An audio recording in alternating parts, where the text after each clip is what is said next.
fanambadiana indray no loha hevitrintsika amin'ity herinandro ity ka ireto avy ny fanontaniana miaraka aminy.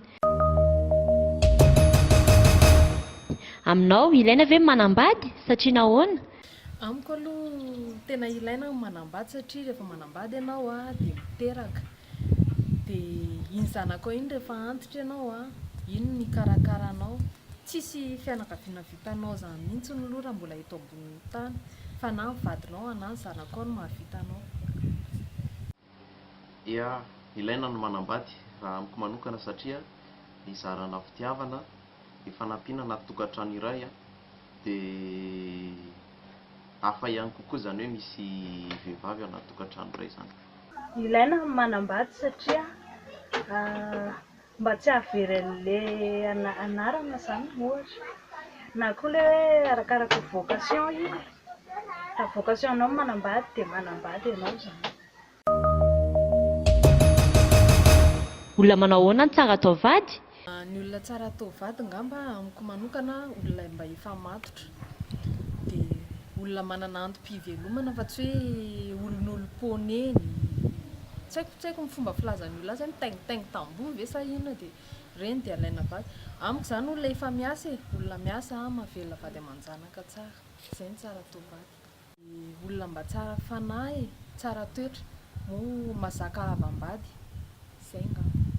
Mila olona tianao izy dia tianao ihany koa, ary olona tsy matérialiste fa olona fidèle. Nefa zany nefa sarotra mitady an'izany fa mifampizaha toetra elaela zany zay vao ndroso amin'ilay tokantrano. Dia amiko manokana indray amin'ilay olona manao ahoana ny tsara alaina vady amiko tsisy hoe ahoana na ahoana fa miankina amin'ilay couple anankiroa ihany io. Rehefa mahay mifameno sy mahay mifanaja sy mahay mandray andraikitra, samy mahay mandray andraikitra ny couple roa dia amiko dia efa mety zany.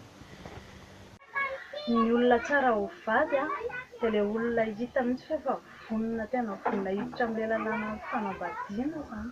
Efa tapa-kevitra ary tena hoe tena tia mifoha ary tena mifono manontolo ny mianambadiana. Tsy hidirany ary vonona izy hiatrika izay rehetra miseho na ratsy io na tsara. Firy taona no antonony vao manambady? Amiko manokana aloha fa ny olona tsy mitovy. Raha amiko aloha ny vehivavy tokony eo amin'ny 25 eo vao hanambady satria eo efa sady matotra moa mety hoe efa manana antom-pivelomana koa. Ny lehilahy indray eo amin'ny 30 taona. Raha amiko manokana dia izay. Tsy voafetra ny taona hoe hanambadiana zany fa mila olona matotra zany, efa matotra mahazaka an'izay zavatra rehetra mitrango ao an-tokantrano ary mila olona mahavaolana ihany koa. Fa zany koa tsy midika hoe zazakely be ianao dia andeha hanambady fa ny vehivavy zany minimum eo amin'ny 25 ans dia ny lehilahy eo amin'ny 30 ans. Ia, eo amin'ny raha amiko manokana eo amin'ny 5 taona dia efa afaka amiko, afaka manambady.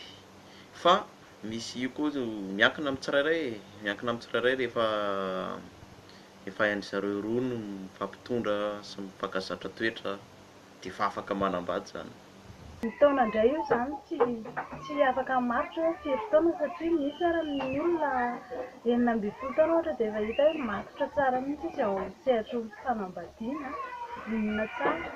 Fa misy indray koa ilay efa mahazoazo taona efa tsisy fahamatorana na koa hoe taitra be nanambady dia tsy mandeha amin'izay izy ilay tokantrano fa arakaraky ny fahamatorana sy ny fahavononana izany fa tsy dia tena hoe arakaraky ny taona.